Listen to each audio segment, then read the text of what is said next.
دكاترة احنا المرة اللي فاتت بدأنا الحديث عن شابتر يسمى كاربوهيدرات ميتابوليزم. قلنا أي شابتر بتكلم عن الميتابوليزم بتاعه أنا عناويني دائما أبدا ثابتة. بتكلم عن الريسورسز، بتكلم عن الدايجيشن، عن الابزوربشن، عن الفيت وفي الحاجة اللي عملتها. فاتكلمنا عن الريسورسز الكربوهيدرات قلنا هتكون مونوساكرايد أو دايساكرايد أو بوليساكرايد. مونوساكرايد جلوكوز أو فركتوز، دايساكرايد لاكتوز او سكروز او مالتوز، بوليساكرايد زي الستارش او السيلوز. واتفقنا ان السيلوز عليه سؤالين. اول سؤال ليه نوت دايجستيف؟ عشان الانزيم اللي بيعمل الكربوهيدرات اسمه الفا اميليز، سبيسيفيك بس للالفا لينكج، واللينكج في السيلوز بيسمى بيتا لينكج. السؤال اللي بعده ليه الانزيم بي نوت دايجستيف؟ essential in diet عشان increase the bulk of food so prevent constipation. بعد كده اتكلمنا عن الدايجيشن وقلنا الدايجيشن بيحصل في كام مكان؟ 3. اول مكان الماوث، بعد كده الاستومك، بعد كده الانتستين. واتفقنا الاوبتيمم بي اتش فور الاميليز 7. وقلنا في الماوث في انزيم بيسمى ديليفري اميليز وده ملوش significant importance عشان ما حدش يخلي الاكل في الماوث فور ا لونجر بيريود. نزلنا الاستومك لقينا الاستومك ملهاش دور خالص في الدايجيشن والكربوهيدرات. ليه؟ عشان لو بي اتش 2 وهو عايز بي اتش 7 عشان يشتغل. نزلنا على الانتستين لقينا تو تايبس اوف الانزيم. في بنكرياتيك اميليز وده اهم انزيم بيعمل دايجيشن للكربوهيدرات وبيدايجست الستارش كومبليتلي لمولتوز وايتوموز. بس لسه انا عايز اكمل. ففي انزيم اسمها intestinal دايساكرايديز بتكسر الدايساكرايد، المولتيز بيكسر المولتوز 2 جلوكوز، الايزو مولتيز بيكسر الايزو مولتوز برضه 2 جلوكوز، اللاكتيز يكسر اللاكتوز جلوكوز وجلاكتوز، والسكريز يكسر السكروز جلوكوز وفركتوز. اذا الاند برودكت اوف دايجيشن اوف كربوهيدرات حاجه من 3 يا جلوكوز يا جلاكتوز يا فركتوز. ايه الديسوردرز المرتبطه بالدايجيشن تو ديزيزز الاثنين جينات؟ واحد اسمه لاكتوز انتولرانس والثاني اسمه سكروز انتولرانس. اللاكتوز انتولرانس ناقص انزيم اسمه لاكتيز وبالتالي امر كونسامشن ميلك بيدخل الكافيتي اوف انتستين لاكتوز وبيحصل له فيرمنتيشن وبيطلع لارج اماونت اوف جازز سبيشالي السي2 تعمل حاجه اسمها ديستنشن او فلاترنس وتعمل كمان كوليكس وتعمل اوزموتيك دايريا. علاجه ايه؟ لاكتوز فري ميلك. حطيت مولتوز انستيد اوف اللاكتوز. كمان السكروز انتولرانس نقص انزيم اسمه سكريز، فالشخص لو استهلك اكل فيه سكروز بيحصل له فيرمنتيشن ويطلع جازز ديستنشن وفلاترنس وكوليك وبرضه اوزموتيك دايريا. وبرضه العلاج سكروز فري دايت. بفرق دي عن دي ازاي؟ بالايج. لو قال لي الايج ان مانث ده لاكتوز انتولرانس، لو قال لي الايج ان ييرز ده سكروز انتولرانس. دخلنا على الابزوربشن واتفقنا في 3 طرق للابزوربشن اوف الكربوهيدرات، في سيمبل ديفيوجن وفي فاسيليتيد ترانسبورت وفي اكتيف ترانسبورت. السيمبل ديفيوجن لا كارير ولا انرجي بتحصل اكوردنج تو الكونسنتريشن جريدينت، مالهاش سيجنيفيكانت امبورتنس عشان ما عندهاش كارير فهي سلو بروسيس، وكمان اللي كانت عشان بتحصل اكوردنج وانا عايز حاجه جديده. ولكن الاونلي واي فور ابزوربشن اوف بنتوزيس، يعني الطريقه الوحيده اللي بدخل بيها بنتوزيس مع ان الديتري بنتوزيس نوت يوتيلايزد في جسمي. ليه الديتري بنتوزيس نوت يوتيلايزد في جسمي؟ ديو تو ابسنس اوف انزيم يدعى بنتوجينز. ما عنديش بنتوجينز. الفاسيليتيد ترانسبورت عايز كارير ومش عايز انرجي وبرضه بتحصل اكوردنج. الكارير على البراش بوردر واسمه جلوتفايد ومش مهمه قوي عشان برضه بتحصل اكوردنج تو انجريدينت، بس مهمه للفركتوز. الفركتوز ملوش اكتيف ترانسبورت. الطريقه الثالثه اسمها اكتيف ترانسبورت او كو ترانسبورت. يقول لك والله دي عايزه كارير وعايزه انرجي وبتحصل اجينست. الكارير على البراش بوردر اسمه صوديوم جلوكوز ترانسبورتر 1 وده ليه 2 بايندينج سايت، واحد الصوديوم والثاني جلوكوز اور جلوكوز. الجلوكوز الصوديوم الاول بيدخل اكوردنج تو جريدينت ويسحب مع الجلوكوز او الجلاكتوز اجينست الجريدينت، بس بعد شويه تركيز الصوديوم جوه هيبقى قد بره، وبالتالي حطيت على البيزل بوردر حاجه اسمها صوديوم بوتاسيوم بامب بتخرج 3 صوديوم ودخل 2 بوتاسيوم. تركيز الصوديوم دايما بيبقى جوه الخليه اقل فيستمر دخول الصوديوم اكوردنج ومع الجلوكوز او جلاكتوز اجينست، والطريقه دي استهلكت فيها ATP للصوديوم بوتاسيوم بامب، فهي اكتف ترانسبورت لكنها سكندري اكتف ترانسبورت. ليه اسمها سكندري مش برايمري؟ عشان ال ATP تم استهلاكه وخروج الصوديوم وليس دخول الجلوكوز، وخروج الصوديوم ضروري لدخول الجلوكوز. في انهبيتورز للابسوربشن. ايه هذه الانهبيتورز؟ قال لك والله الفلوريزين وده بينهبت الصوديوم جلوكوز ترانسبورتر 1. كمان عندي الاوبين بينهبت الصوديوم بوتاسيوم بامب، والاثنين بيعملوا انهبيشن للانتستينال ابسوربشن، وكمان الرينال تيوبولار ابسوربشن والجلوكوز. ان في ترانسبورتر شبه الصوديوم جلوكوز ترانسبورتر 1 اسمه صوديوم جلوكوز ترانسبورتر 2 وده مكانه بالكيمياء. ما تنساش الكو ترانسبورت ريشيو بتاع الصوديوم جلوكوز ترانسبورتر 1 2 صوديوم الى 1 جلوكوز، لكن الكو ترانسبورت ريشيو بتاع الصوديوم جلوكوز ترانسبورتر 2 1 صوديوم الى 1 جلوكوز، فكفاءة الصوديوم جلوكوز ترانسبورتر 2 اعلى من كفاءة الصوديوم جلوكوز ترانسبورتر 1. طبعا انا دخلت دلوقتي البرودكت اوف الدايجيشن جوه الميكوزا سيل، بس انا لسه ما عملتش ابزوربشن، لسه ما راحوش الدم.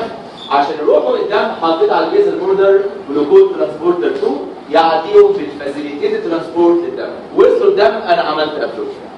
دخلت على التايتل اللي بعده فيت اوف ابزوربد مونوساكرايد لقيت ان الجلاكتوز وكمان الفركتوز وانس وصلوا للليفر بيتحولوا الى جلوكوز، ومن الان فصاعدا جميع الكربوهيدرات اللي اكلتها موجوده في الدم في صوره جلوكوز.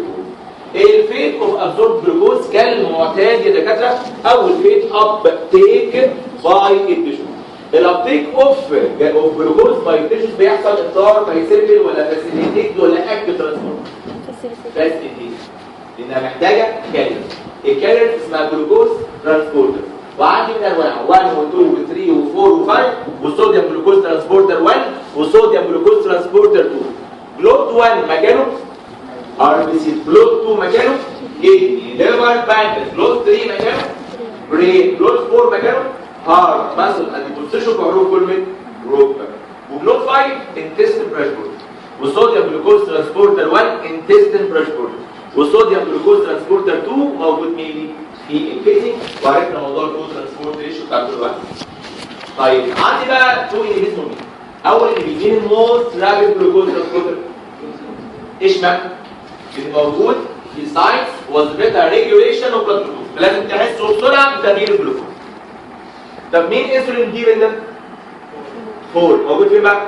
هارت ومصل والبوزيشن، يعني في اورجانز استهلاكها عالي للجلوكوز، فما ينفعش تستهلك جلوكوز الا لما اكون فيدنج وعندي جلوكوز كتير وعندي انسولين كتير فتاخد زي لكن لو انا فاستنج وعندي جلوكوز في الدم قليل مفيش انسولين فما ياخدوش خالص جلوكوز. ليه؟ عشان اسبير البلاد جلوكوز لفايتال اورجانز ما بتستهلكش غير جلوكوز زي برين واربسي. طب دورين فاستنج هم ما ياخدوش جلوكوز، هم يحرقوا ايه؟ يحرقوا فاشل. طيب ايه تاثير الانسولين بقى على الجلوكوز؟ يقول لك ان ابسنس اوف انسولين الجلوكوز كله بيبقى اندوسايتوز في السيتوبلازم ومفيش اي جلوكوز على السيل، لكن وجود الانسولين بيعمل ترانسلوكيشن للجلوكوز من السيتوبلازم يبقى موجود في الممبرين، وبالتالي يبدا جلوكوز يدخل الجلوكوز ده ان بريسنس اوف الانسولين. ده فيت اسمه اوكسيديشن، واوكسيديشن بيحصل بطريقتين، يا اما ميجور باثواي ودي اسمها جلايكولايسيس، يا اما ماينور باثويز ودي اسمها اتش ام بي هايورونيك اسيد باثواي. انا قلت لك مش مهم اسامي دلوقتي خالص، انا يهمني تعرف كلمتين.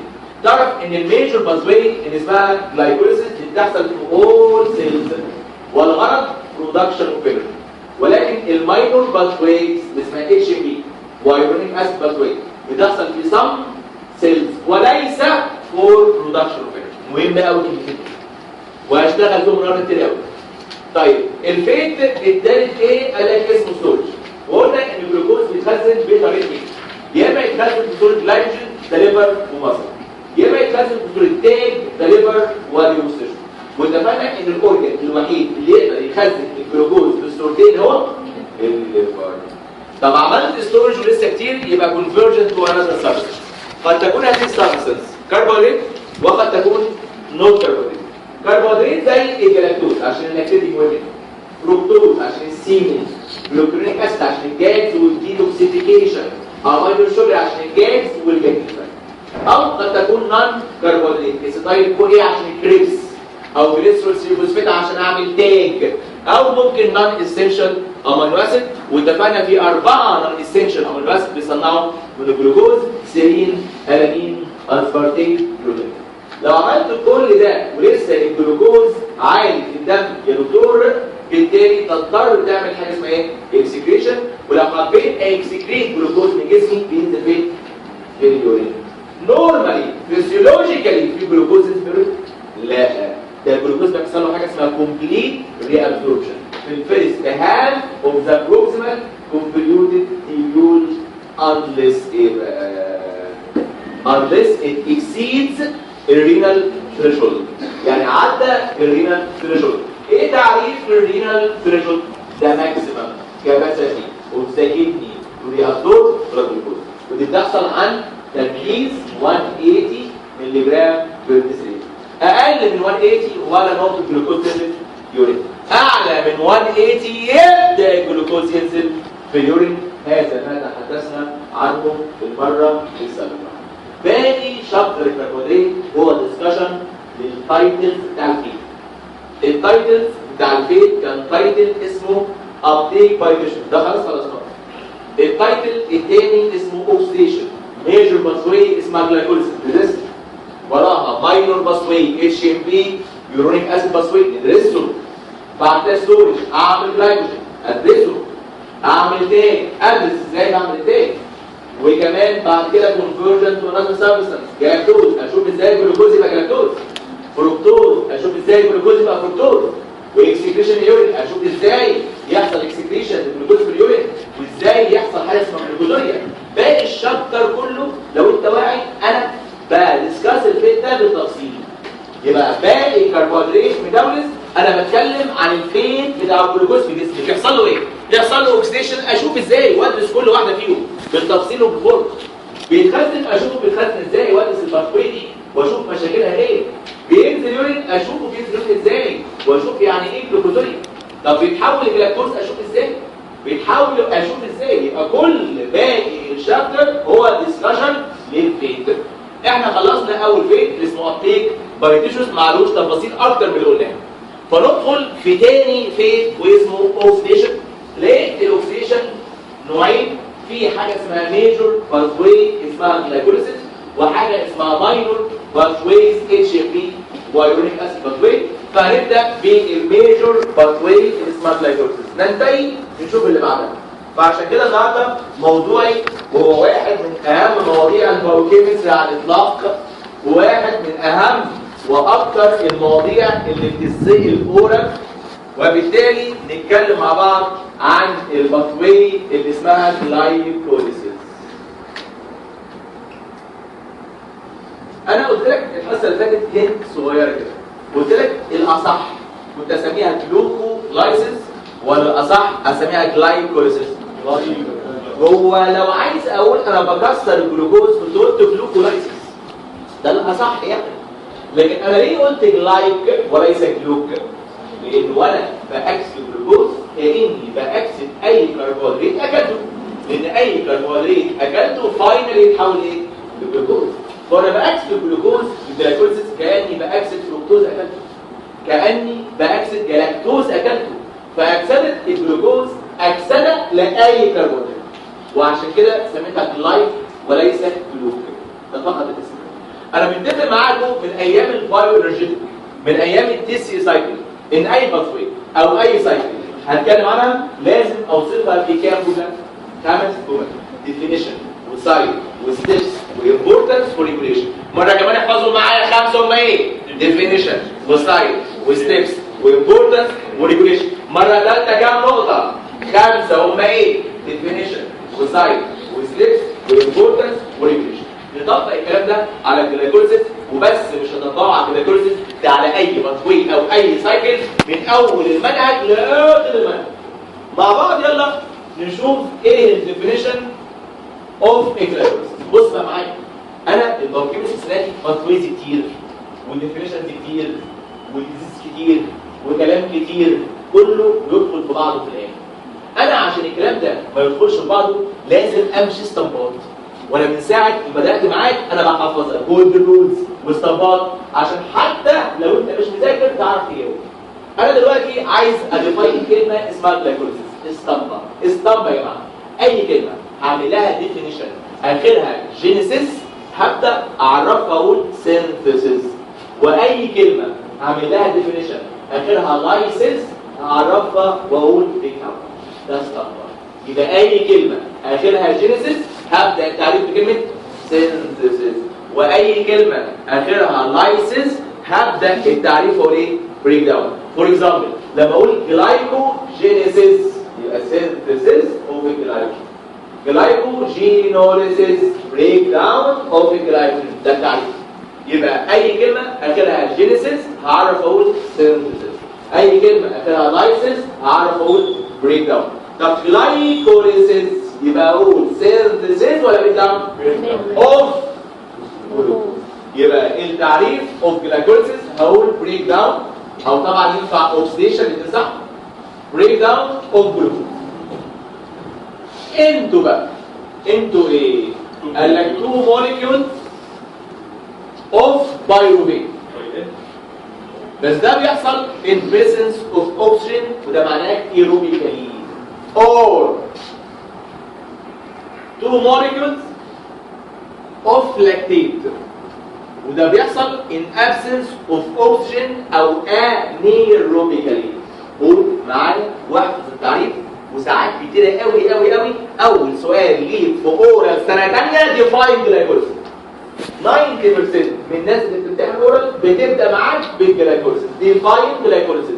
هقول يا جماعه عرف معايا بقى بريك داون اوف جلوكوز into 2 molecules of pyruvate in presence of oxygen or 2 molecules of lactate in absence of. اسمع صوته يعني ايه جلايكوليسيس؟ بريك داون اوف جلوكوز into 2 molecules of pyruvate in presence of or 2 molecules of lactate in absence of. مرة كمان يعني ايه جلايكوليسيس؟ اسمع صوته بريك داون of glucose into 2 molecules of pyruvate in presence of or 2 molecules of lactate in absence of. نتعود مع بعض حاجة. ما احنا قلنا بقى استنباط بقى وهنشغل دماغنا. أي ديفينيشن سيادتك قلت فيه كلمة اور السؤال اللي بعده اشمعنى؟ أي ديفينيشن تقوله أي ديفينيشن في البايو سيادتك قلت فيه كلمة اور السؤال اللي هتسمعه بعده على طول اشمعنى؟ فأنت بتقول بريك داون اوف جلوكوز into 2 molecules of pyruvate in presence of oxygen or 2 molecules of lactate in absence of oxygen. السؤال اللي بعده اشمعنى؟ اشمعنى in presence بيطلع pyruvate واشمعنى ان ابسنس يطلع لك؟ لازم يسالك كده، لوجيك يسالك كده. الكلام ده هنجاوبه خلال الشرح ان شاء الله، بس حطه في دماغك. يبقى ده اول تايتل اهو ديفينيشن. التايتل الثاني بعد الديفينيشن بتكلم عن ايه؟ على السايت. ده بعد الديفينيشن لازم نقول السايت. يعني مكانها فين؟ وانا متعود معاكم برضو من ايام ما خدنا الكي تي سي والكريبس ان السايت لازم اقول حاجتين. لازم اقول السب سيلولار سايت ولازم اقول ايه؟ السيلولار سايت. متفقين سب سيلولار يعني سيتوزول ولا ميتوكوندريا ولا والسيلولار يعني في اي نوع من الخلايا. هتفق معاكم برضه اتفاق. احنا اتفقنا يا دكاتره ان كل الباثويز اللي في الشابتر اللي خلصناه اللي اسمه بايو انرجيتيك مكانها فين؟ ميتوكوندريا. الاي تي سي الانر ميتوكوندريال ميمبرين اوف اول سيلز. التي سي اي ميتوكوندريال ماتريكس اوف اول سيلز اكسبت انزيم اسمه ساكسينيت دايهيدروجينيز. ده على الانر ميتوكوندريال ميمبرين. يبقى كل السايكلز والباثويز اللي خدناها في البايو انرجيتكس مكانها ميتوكوندريا. خد الثانيه دي. كل الباثويز اللي في شابتر الكربوهيدرات مكانها سيتوزول. يعني دلوقتي ومن دلوقتي ولمده 6 7 8 حصص قدام كل باثوي اقولها واسالك مكانها فين وانت مغمض سيتوزول. وعشان نرضي جميع الاطراف انا عندي في الترم الاولاني شابتر اسمه بايو انرجيتك كل الباثويز بتاعته ميتوكوندريا. وعندي في الترم الاول شابتر اسمه كربوهيدرات كل الباثويز بتاعته سيتوزول. واخر شابتر هختم بيه الترم الاول اسمه ليبيد ميتابوليزم. ده فيه حاجات سيتوزول وحاجات ميتوكوندريا. يبقى نص بالنص. يبقى الشابتر الاول بايو انرجيتك كله ميتوكوندريا. الشابتر الثاني اللي هو كربوهيدرات ميتابوليزم كله سيتوزول، والليميت فيه ميتوكوندريا وفيه سيل. فهمنا ازاي؟ يبقى انت الان ولغايه اخر كربوهيدرات السب سيلولار سايت بتاع اي باثوي هندسه هيبقى سيتوزول. طب سيتوزول بقى للانتاج اوف اول سيلز ولا سب سيلز؟ اول سيلز ولا سب سيلز؟ طبعا اول. انا مراجع عليك وقايل لك في اول الحصه وشارح لك امبارح يا ابني واول امبارح وقايل لك ان الميجور باثوي بتحصل في اول سيلز والغرض منها برودكشن اوف ودي ميجور باثوي اهي. يبقى لو انت ماشي استنباط عمرك ما هتغلط. انا مش مذاكر جلايكوليسيس فين، بس انا عارف انها في شابتر الكربوهيدرات تبقى مكانها فين؟ وانا عارف انها الميجور باثوي. يبقى اول ولا صم؟ خلص السايت من غير ما اكون مذاكر حاجه. يبقى الجلايكوليسيس مكانها فين؟ مكانها في السيتوزول عشان في شابتر الكربوهيدرات of all cells in the body عشان دي مش الباثوي. من غير ما اذاكر من غير طيب definition سايت اللي بعدها ايه؟ ستيبس.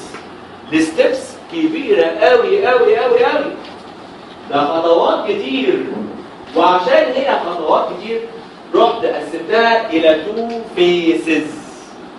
و2 phases يعني مرحلتين كبار، وبشرح كل مرحله على حته. لو بصيت لفيز 1 ودي يا جماعه بيبقى فيها consumption of energy، فيها استهلاك للطاقه. استهلاك مين يا عم؟ ده انا بعمل جلايكوليسيس عشان اطلع انرجي. تقول لي في الجلايكوليسيس بستهلك انرجي؟ في فيز 1 انا بستهلك انرجي، لكن في فيز 2 انا بطلع الانرجي. يبقى فيز 1 يبقى فيها consumption of energy، اما في فيز 2 يبقى فيه production of energy. فيز 1 انا ببدا بالجلوكوز اللي فيه كام كربون؟ فلما اسال سنه ثانيه كل يطلب الجلوكوز فيه كام كربونه وما يعرفوش يبقى انا هسيب المايك وامشي. 6 كربونات طبعا. الجلوكوز 6 كربونات. خلاص يا ابني شمال ويمين، خلاص الكلام ده كان زمان. دخلت كان عندي حصه اسنان امبارح سنه اولى، دخلت لقيته قاعد يشرح بقى كيف اسمه ثلاثه اسنان. قلت له انت هتضيع مستقبل الدفعه يا محمد، لا اقعد ساكت. ليه؟ هتضيع مستقبل الجلوكوز يتحول ل 2 جليسرالدهايد 3 فوسفات. يبقى حولت الجلوكوز اللي في 6 ل 2 موليكيولز اوف جليسرالدهايد 3 فوسفات، كل واحد فيه 3 كربونات. ودخل في الفيز دي 2 ATP وطلع 2 ADP. يبقى حصل برودكشن ولا consumption of energy؟ حصل consumption. ده انا استهلكت في الفيز دي 2 ATP، والجلوكوز اللي كان فيه 6 كربونات حولته ل 2 جليسرالدهايد 3 فوسفات، كل واحد 3 كربونات، ودي نهايه فيز 1. لو دخلت بقى يا محمد بوظت الحساب. لو دخلت بقى على فيز 2 بقى، لو دخلت على فيز 2، فيز 2 بيحصل في ايه؟ قال لك ببدا فيز 2 حيث انتهيت في فيز 1. انا انتهيت في فيز 1 بايه؟ 2 جليسرالدهايد 3 فوسفات اهو، 2 جليسرالدهايد 3 فوسفات، اروح محولهم ل 2 بايروفيت. هو الجليسرالدهايد في كام كربونه؟ 3 كربونات. حولته ل 2 بايروفيت، كل واحده برضو 3 كربونات. وهنا دخل 4 ADP وطلع 4 ATP، ودخل كمان 2 ناد وطلع 2 ناد H بلس H. المرحله دي فيها برودكشن ولا كونسبشن؟ برودكشن. ده طلع لي 4 ATP، ولما اطلع ATP من السبستريت ده اسمه ايه ده؟ سبستريت ليفل فوسفوريليشن. يبقى طلع لي 4 ATP سبستريت ليفل فوسفوريليشن، ويطلع لي 2 نات اتش بلس اتش، والنات اتش لوحدها كام ATP؟ 2.5 ATP. يعني طلع كميه كبيره من الانرجي. في انرجي طلعوا على مستوى السبستريت وده اسمه سبستريت ليفل فوسفوريليشن، وفي انرجي هتطلع من الATC عشان طلع لي 2 نان اتش بلس اتش. يبقى المرحله الثانيه اللي اسمها فيس 2 فيها برودكشن اوف انرجي. انا كده احط فول ستوب واقول كده انا خلصت الجلايكوليسيس ان بريسنس اوف اوكسجين. ان بريسنس اوف اوكسجين انا بكسر الجلوكوز اللي فيه 6 ل 2 بايروفيت ده ان بريسنس اوف اوكسجين. طب ان ابسنس اوف اوكسجين، ان ابسنس اوف اوكسجين هيحصل ايه؟ قال لك ولا حاجه، هيحصل فيز 1 برضه واحول الجلوكوز ل 2 جليسرايد تريفوسفيت وهخسر برضه 3 تي بي وادخل على فيز 2 برضه نفس الفوكس احول الاثنين جليسرايد تريفوسفيت ل 2 باروفيت وبرضه يدخل 4 اي دي بي ويطلع 4 اي دي بي ويدخل 2 نان وبرضه 2 نان اتش بلس ويبقى عندي برضه 2 باروفيت. الله ده كله بيحصل تاني انابسنس. امال ايه الفرق؟ قال لك الفرق خطوه واحده بس هزودها لو مفيش اوبشن، خطوه واحده هتزيد لو مفيش اوبشن. فلو مفيش اوبشن هيحصل كل اللي حصل لو في اوبشن، كله هيحصل. انا بس هزود وان ستيب خطوه زايده. الخطوه دي بيحصل فيها ايه؟ قال لك باخد الاثنين باروفيت اللي طلعوا اروح حاطط لكل باروفيت 2 هيدروجين واحولها للاكتيت. انا عندي 2 باروفيت هتتحول ل2 لاكتيت، وكل باروفيت عشان تتحول لواحده لاكتيت عايزه 2 هيدروجين باخدهم من واحده ناد اتش بلس اتش، وبالتالي الاثنين باروفيت يتحولوا ل2 لاكتيت باستهلاك الاثنين ناد اتش بلس اتش، واعمل حاجه اسمها ريجنريشن للناد مره ثانيه. يبقى يا جماعه انا الابسنس بعمل كل اللي عملته ان بريسنس هي بس زادت خطوه واحده في ستيب زاد. ايه الستيب اللي زادت؟ انا حولت الاثنين باروفيت ل2 لاكتيت باستخدام الاثنين ناد اتش بلس اتش، وفي الاخر رجعت الناد زي ما هو ناد، يعني عملت ريجنريشن للناد. دي الفيسز بتاعت الجلايكوليسيس. والتاني فيز 1 عملت ايه؟ جبت الجلوكوز اللي فيه 6 حولته ل2 جليسرايد تريفوسفيت كل واحد فيه 3 وحصل برودكشن ولا كونسامشن اوف انرجي؟ كونسامشن. دخل 2 اي تي بي طلع 2 اي تي بي. طيب في فيز 2 جبت الاثنين جليسرايد تريفوسفيت حولتهم ايه؟ ل2 باروفيت وطلع 4 اي تي بي ده سبستريت و2 ناد اتش ده هو الاي تي سي عشان ايه؟ يطلعوا اي تي بي. طيب انا كل ده بيحصل البريسنس والابسنس كله زي ما بعض، بس انا الابسنس بزود خطوه واحده بس. ايه الخطوه دي؟ الاثنين باروفيت اروح احولهم ايه؟ ل2 لاكتيت واستهلك ل2 ناد اتش وريجنريت الاثنين ناد. الخطوه دي بزودها لو انا الابسنس اوف اوبشن. هذا هو عناوين الاخبار. اليكم الانباء بالتفصيل وبالفورمولا،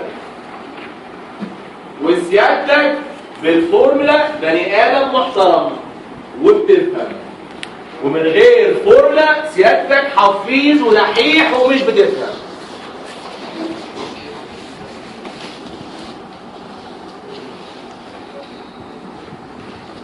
يلا يا جماعه مع بعض نشرح الجلايكوليسيس بالفورمولا.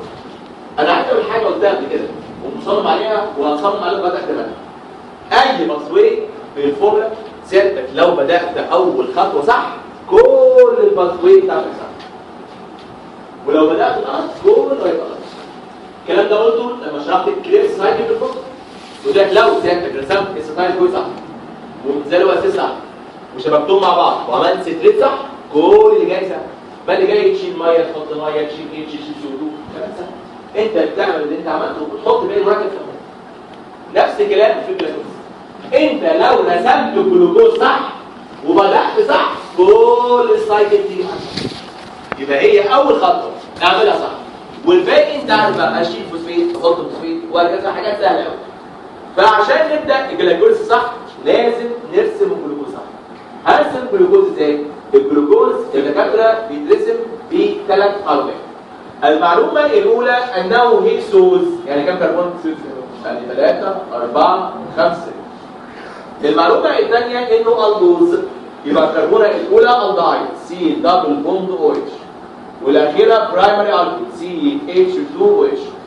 المعلومه الثالثه ان رقم 3 الاو اتش شمال والباقي الاو اتش ايه؟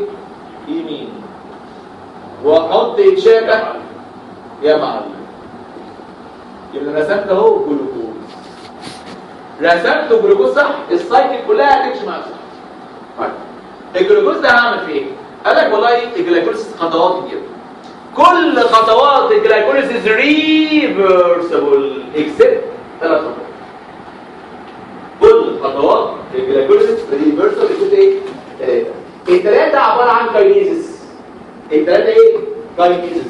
يعني معنى كلامك ان كل الكاينيزس اللي في الجلايكوليسيس irreversible؟ قال لك لا، الجلايكوليسيس فيها 4 كاينيزس. الجلايكوليسيس فيها 4 كاينيزس، 1 ريفرسبل و3 irreversible. الثلاثه الريفرسبل دول هعرف بعد شويه ان هم الثلاثه كي انزيمز اوف جلايكوليسيس. احنا متفقين من ايام الكريبس ان الكي انزيمز لازم هم الريفرسبل. قلنا ازاي؟ يبقى الجلايكوليسيس كلها ريفرسبل. معانا كام خطوه؟ 3، والثلاثه كاينيز. هل كده اي كاينيز في الجلايكوليسيس يبقى ريفرسبل؟ لا، ده في 4 كاينيزز، واحد بس هو الريفرسبل، والثلاثه الباقيين كلهم ايه؟ ايوه، والواحد بس هو الريفرسبل والثلاثه هم الريفرسبل. طيب نبدا مع بعض الجلايكوليسيس، وانا رسمت الجلوكوز اهو. اول خطوه في الجلايكوليسيس يا دكاتره هي اول كاينيز، وهي اول الريفرسبل ستيب، وهي اول كي انزيم. يبقى اول خطوه في الجلايكوليسيس ده اول كاينيز واول الريفرسبل ستيب واول كي انزيم. انزيم يدعى جلوكوكاينيز، او ليه اسم تاني بسميه هيكسوكاينيز. جلوكوكاينيز صح وهيكسوكاينيز صح. ده بيدخل سيادتك ATP وبيطلع ADP، ولما بدخل ATP واطلع ADP يبقى خدت ايه من ATP؟ فوسفيت. واحط الفوسفيت اللي خدته على رقم 6. احط الفوسفيت على رقم ايه؟ 6. 6 فيها ايه؟ فيها CH2OH، فيحصل تفاعل تبادل منفعه. اروح واخد من ATP واحده فوسفيت واديله مكانها الاتش، واحط الفوسفيت مكان الاتش بتاع الجلوكوز. يبقى الشكل ازاي؟ بص انا الباقي برسمه زي ما هو 6 كربونات 2 3 4 5 6، ودي دبل بوند او اتش، ودي CH2OH، والثالثه ايه شمال، والباقي اهو يمين، واحط اتشات. اللي عملته ايه؟ اللي عملته شلت الاتش واديتها للاي دي بي وخدت مكان ايه؟ فوسفيت، وحطيت الفوسفيت في رقم 6. يبقى ده ما بقاش جلوكوز، ده بقى جلوكوز وشابك فيه فوسفيت في رقم 6، يبقى اسمه جلوكوز 6 فوسفيت. صح بقى الخطوه دي يا جماعه؟ انت رسمت الجلوكوز صح، الباقي كله اي كلام. انا دخل اي تي بي، طلع اي تي بي، خدت الفوسفيت واديت الفوسفيت رقم 6 وشلت مكانها الاتش، اديتها للاي تي بي بقى اي تي بي عشان خدت منه واحده فوسفيت، لان حصل تفاعل تبادل منفعه. خدت من الاي تي بي فوسفيت واديته الاتش. واي انزيم يتعامل مع الاي تي بي بالاستهلاك او بالتصنيع اسمه كاينيز، فالانزيم ده اسمه جلوكوكاينيز او هيكسوكاينيز. واي كاينيز بحط على السهم ماجنيز، مع السهم هو ماجنيز. ودي اول كاينيز واول الريفرسبل ستيب واول كي انزيم. وبقى عندي اهو جلوكوز 6 فوسفيت. بص بقى انت زي ما انا بعلم كده على البورد على الخطوات واللي بيحصل فيها، علم عندك بلون تاني كده ايه اللي بيحصل عشان وانت بتذاكر تعرف ايه اللي بيحصل. قال لك هيجي لي انزيم تاني. الانزيم ده بيعمل ايه؟ الانزيم ده بيشتغل على كربون رقم 2. بص بيعمل ايه؟ بياخد الاتش ده ويطلعها فوق، وياخد الاتش دي ويطلعها فوق. يبقى خدت اتش2 من رقم 2 طلعتهم على رقم 1، خدت اتش2 من رقم 2 طلعتهم على رقم 1. فبص معايا رقم 1 تبقى ايه؟ كانت سي اتش جالها اتش يبقى سي اتش 2، ودي كانت او جالها اتش تبقى او اتش، يعني تبقى سي اتش 2 او اتش اهو، سي اتش 2 او اتش. انت حاضر ايه؟ كانت سي اتش جالها اتش بقت سي اتش 2، ودي او جالها اتش بقت او اتش، فحولت الالدهايد لبرايمري الكول جروب. كربون رقم 2 كان سي اتش او اتش، خدت الاتش تي يبقى ايه؟ انت بقى معايا اوه، واروح مكمل باقي المركب زي ما هو. يبقى شفت ايه؟ انت بتعمل حاجه والباقي بيدرس زي ما هو. اهو اكمل اهو رقم 3 شمال، والباقي اهو يمين. ورقم 6 CH2O فوسفيت. طب المركب اللي كون ده هيبقى الدهايد، هيبقى الدوز ولا كيتوز؟ في الدهايد ولا في كيتوز؟ كيتوز. يا جماعه كيتوز لان اول كربونه والثاني كربونه اسمه كيتوز، فده كيتوز. ومين الكيتوز اللي فيه 6 كربونات؟ فركتوز. يبقى انا حولت الجلوكوز لفركتوز، بس ده فركتوز في رقم 6 شابك في الفوسفيت، يبقى اسمه ايه؟ فركتوز 6 فوسفيت. فهمت اللي حصل ايه؟ اللي حصل انا طلعت 2 هيدروجين من رقم 2 على رقم 1 وحولت الالدهايد جروب الى كيتول جروب، يعني حولت الجلوكوز لفركتوز، بس ده جلوكوز كان في رقم 6 فوسفيت، يبقى يطلع لي فركتوز في رقم 6 فوسفيت. طب المركب اللي اتكون ده اللي اسمه فركتوز 6 فوسفيت مش هو ايزومر للجلوكوز نفسه؟ ما الفركتوز ايزومر للجلوكوز، يبقى انا بحول ايزومر لايزومر. لما بحول ايزومر لايزومر الانزيم ده اسمه ايه؟ ايزوميريز، فبسميه فوسفو جلوكوز ايزوميريز. اسمه ايه؟ فوسفو جلوكوز ايزوميريز، عشان بحول ايزومر لانذر ايزومر. ليه اسم تاني؟ بسميه فوسفو هيكسوز ايزوميريز، BHI. BHI يعني فوسفو هيكسوز ايزوميريز. ليه بسميه كده؟ قال لك هو بيحول ايزومر لايزومر يبقى ايزوميريز، وبيحول ايزومر في 6 كربونات لايزومر في 6 كربونات يبقى اسمه هيكسوز ايزوميريز. والهيكسوز ده فيه فوسفيت صح؟ يبقى اسمه فوسفو هيكسوز ايزوميريز صح؟ او فوسفو جلوكوز ايزوميريز برضه صح؟ وهذا الانزيم ريفرسبل. الخطوة الجاية غاية في الأهمية. الخطوة الجاية أنا هضيف فوسفيت على الفركتوز 6 فوسفيت. هضيف فوسفيت آخر على الفركتوز 6 فوسفيت. هضيفها فين؟ هضيفها في رقم 1. هضيفها في رقم 1. فيدخل ATP كالمعتاد ويطلع ADP، وهعمل نفس التفاعل اللي عملته في أول خطوة. هاخد من الاي تي بي ايه؟ فوسفيت، واديله مكانها ايه؟ خلص الموضوع. وارسم بقى المركب دي هيبقى CH2O فوسفيت، والباقي زي ما هو. والله ما في اسهل الفرق. انت بس بتعرف بتعمل ايه وبتنزل الباقي زي ما هو. سي دبل بوند او 3 شمال اهي، 4 يمين اهي، 5 برضو يمين اهي، و6 CH2O فوسفيت. ده كان فركتوز بس في رقم 6 بس فوسفيت. ده فركتوز برضه بس في رقم 1 وفي رقم 6 فوسفيت، فاسميه فركتوز 1 و6. باي ولا بس؟ وايه الفرق بين باي وبس؟ لو التو فوسفيت شابكين في نفس الكربونه اسميها باي. لو كل فوسفيت في كربونه غير الثانيه يبقى بس. انا عندي فركتوز في فوسفيت في كربونه اسمها رقم 1 وفوسفيت في كربونه اخرى اسمها رقم 6، يبقى باي ولا بس؟ يبقى فركتوز 1 6 بس فوسفيت. الانزيم اللي اشتغل ده يا جماعه تعامل مع الاي تي بي بالاستهلاك او بالتصنيع بس كويس. مش دخل اي تي بي وطلع اي تي بي. الانزيم ده يا جماعه طالما دخل اي تي بي او لو كان حتى طلع اي تي بي يبقى اسمه كويس. طالما تعامل مع الاي تي بي اسمه ايه؟ كويس. الانزيم ده بسميه ايه بقى؟ لو كان هو حط فوسفيت على الفركتوز سميته فراكتوكاينيز، بس هو حط فوسفيت مش على الفركتوز، حطها على الفوسفوفركتوز.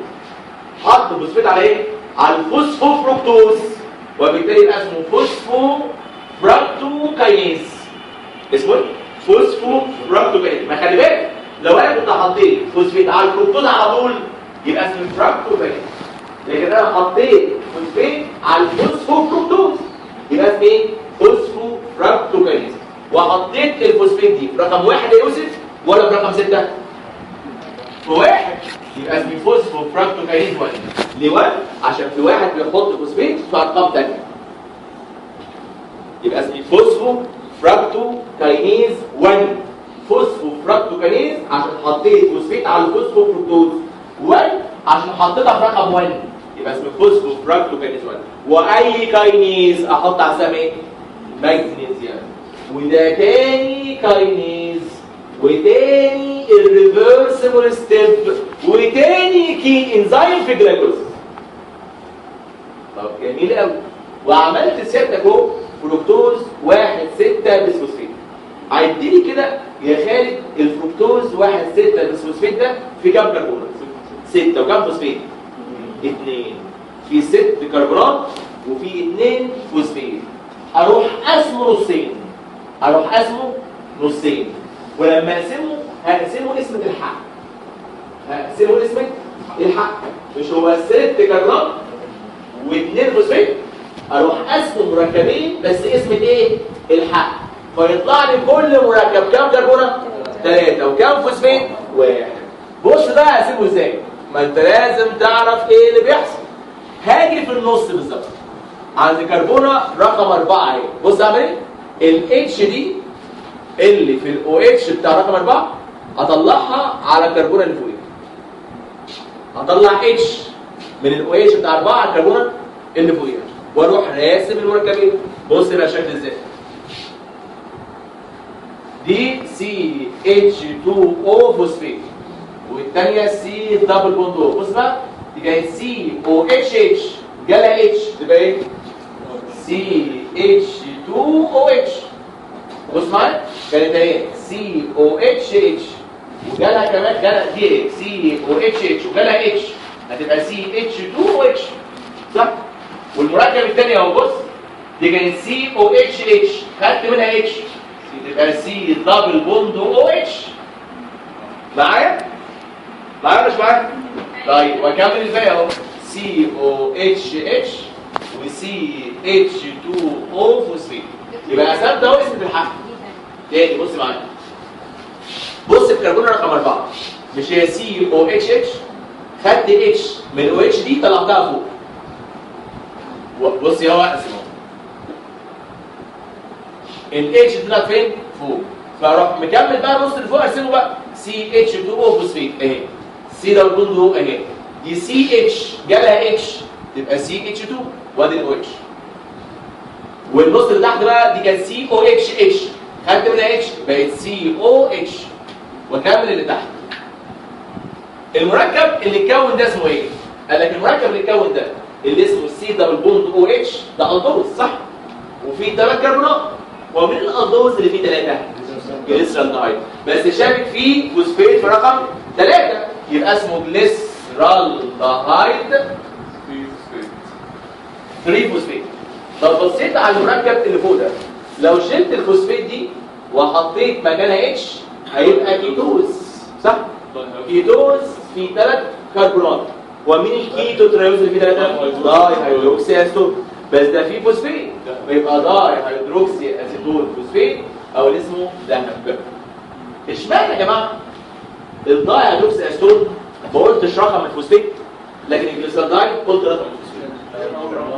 رقم لان في الداي هيدروكسي اسيتون 1 في 3 ما 1 سي اتش 2 اتش و3 برضه سي اتش 2 اتش فمش فارقه بقى 1 من 3 ما دي زي دي. الانزيم اللي كسر الفركتوز 1,6 بسفوسفيت لمركبين اسم الحق الانزيم الحقاني قوي ده اسمه الدوليز. اسمه يا جماعه الدوليز. ليه اسمه الدوليز؟ بص معايا على البورد كل حاجه لها معنى كل حاجه لها سبب.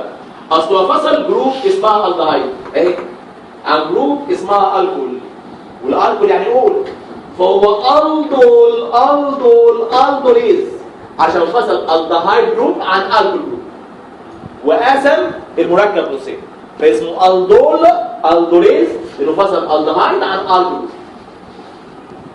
قدام شوف منهج يعني ثلاث حصص قدامنا حاجه هنعرف ان الدوليز في نوعين. في نوع اسمه A ونوع اسمه B. نوع اسمه A ونوع اسمه B. وهنعرف قدام شويه برضو ان هذا الالدوليز هو الدوليز A بس ده قدام شويه. بس دلوقتي الالدوليز كويس قوي لكن قدام شويه هنعرف ان في انواع من الالدوليز A و B وهنعرف ان بتاع الجلايكوليسيس اسمه A بس ده برضو قدام شويه ما يهمنيش دلوقتي. طيب هيجي لي انزيم بقى اخر ويروح محول لي الداي هيدروكسي اسيتون فوسفيت ده الى جليسرالدهايد تريفوسفيت. هو مش الداي هيدروكسي اسيتون ايزومر للجليسرالدهايد؟ ايزومر. كان نوع الايزوميزم لو تفتكر الدوز كيتوز ايزوميزم، ده ايزومر. يبقى الانزيم ده حول ايزومر لايزومر، يبقى اسمه ايه؟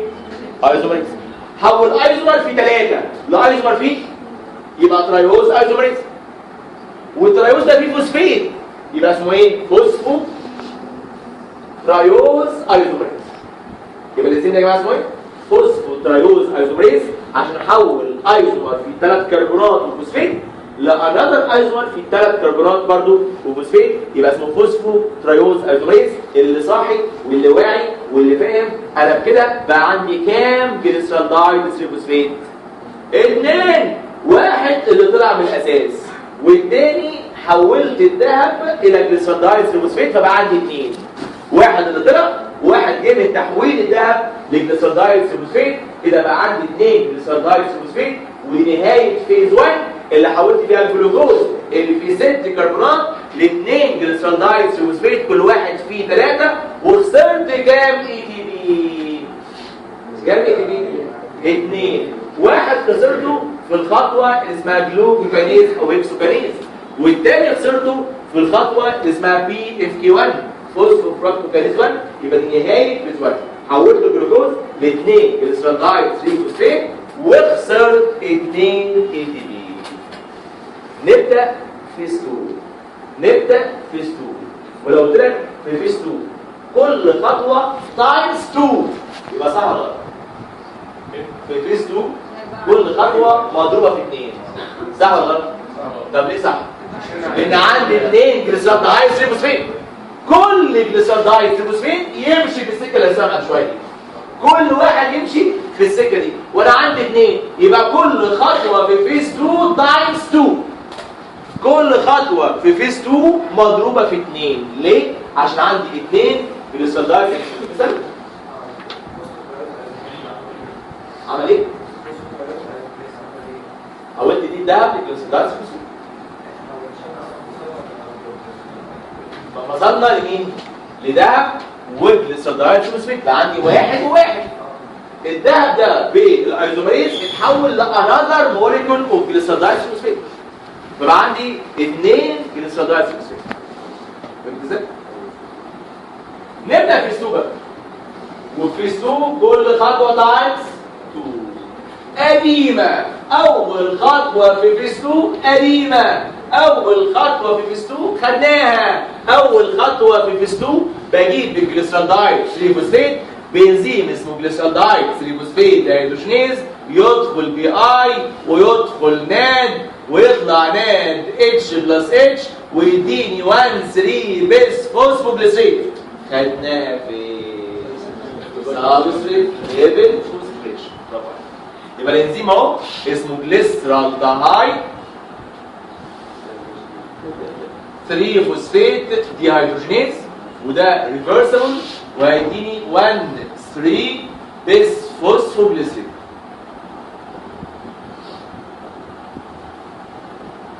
one 3 بس فوسفوجليسريت. ركز معايا. المركب اللي هرسمه على البورد حالا COOH وادي COHH وادي CH2H، ده اسمه جليسريك اسيد او بسميه جليسريت. جليسريك اسيد او جليسريت. لما اضيف على رقم 3 اللي هي CH2H فوسفيت، يبقى انا كده حطيت فوسفوريك اسيد اللي هو اسيد على الكحول. اسيد على الكحول يبقى عملت ايه؟ استر، والبوند اسمها فوسفيت استر ودي لو انرجي. والمركب ده يبقى اسمه 3 فوسفوجليسريت. والفوسفيت هنا شبكه بلو انرجي بوند عشان ده اسيد على الكحول ده استر.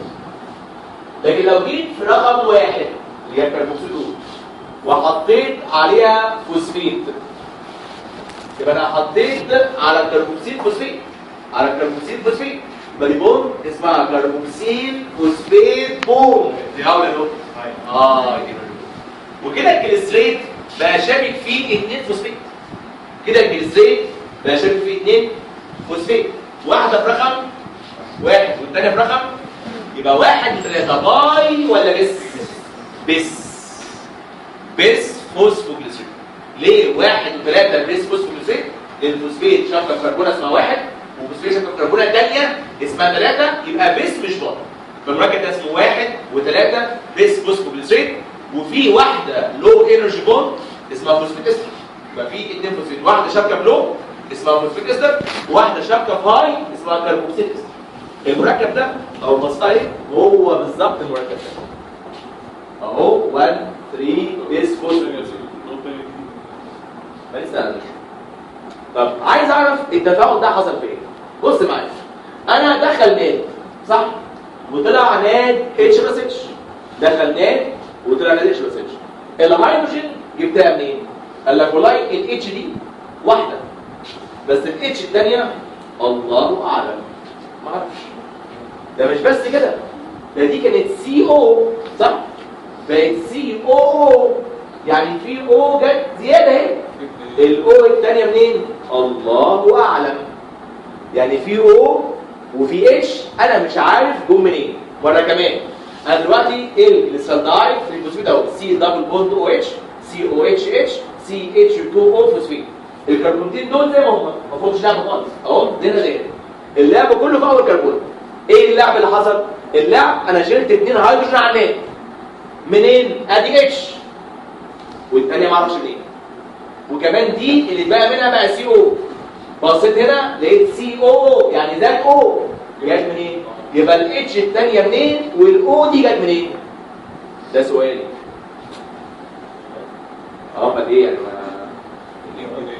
بص كده الفي اي دي عباره عن كده بي دبل بوند او اتش او اتش او اتش بي دبل بوند او اتش او اتش او اتش يعني ايش السي بي او 4.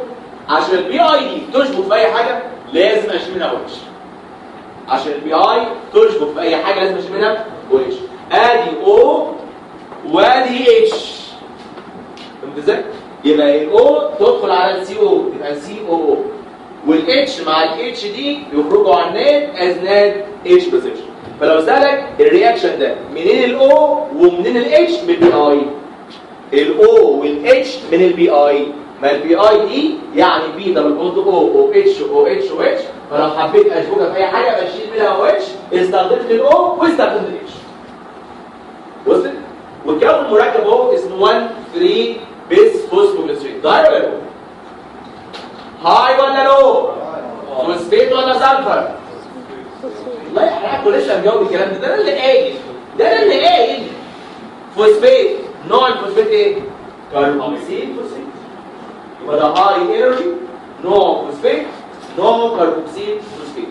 طالما اتكون عندي مركب هاي انرجي وش كده على طول اعمل ايه؟ اعمل ايه؟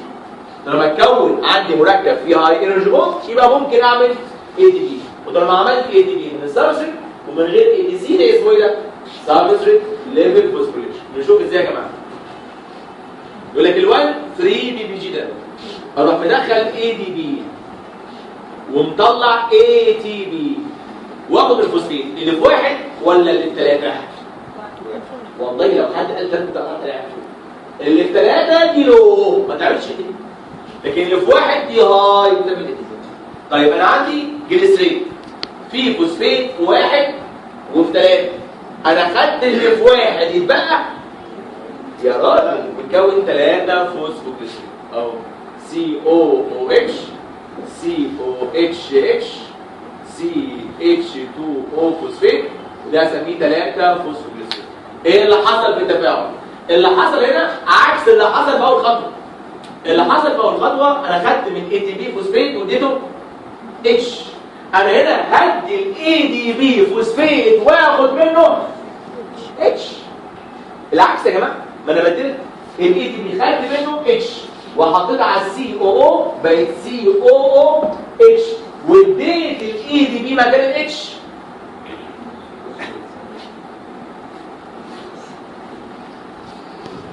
هو الكلام للدرجات دي صعب يا جماعه؟ انا يعني الكلام سهل والله. دلوقتي انا عندي ايه؟ خدت منه اتش صح؟ وحطيت الاتش على السي او او تبقى مين؟ سي او او اتش. والاي دي بي هل مكان الاتش ايه؟ ويبقى مين؟ صعب الكلام ده درجات اخرس خالص. استنى الكلام مش صعب يا جماعه.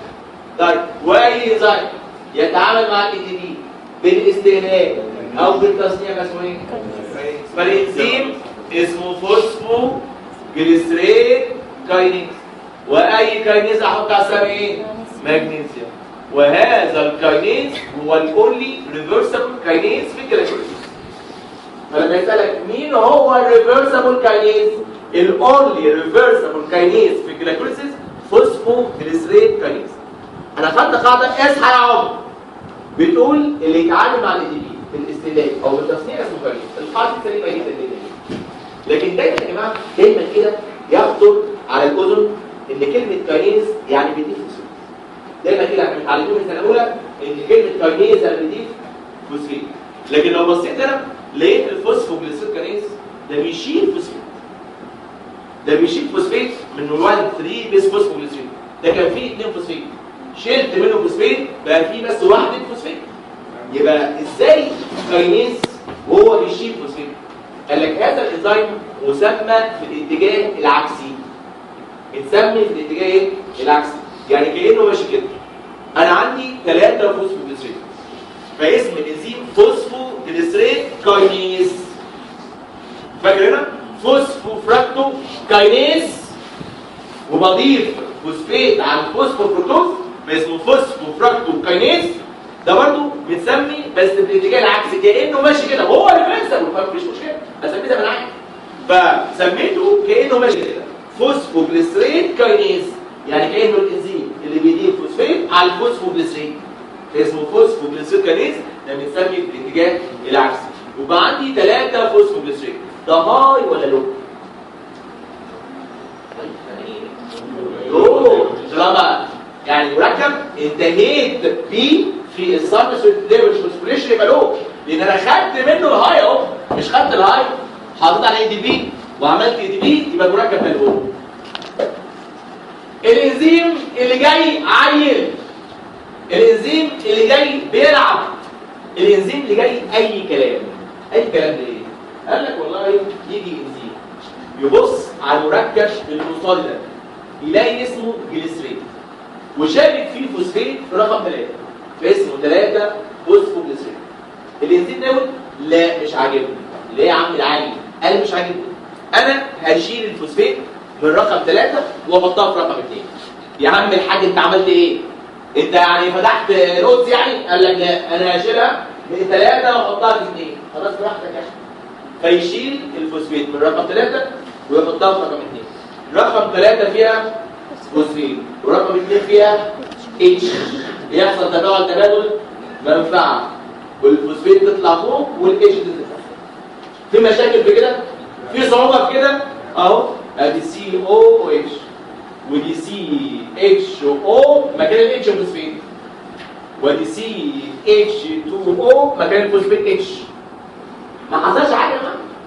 ده كان جليسريت وفيه فوسفيت في رقم 3 اسمه 3 فوسفوجليسريت. ده مالي الجليسريت وفيه فوسفيت في رقم 2 يبقى اسمه ايه؟ 2 فوسفوجليسريت. والانزيم العيل ده يسمى ميوتيز. جولدن رول اكتب any enzyme transfers chemical group. any enzyme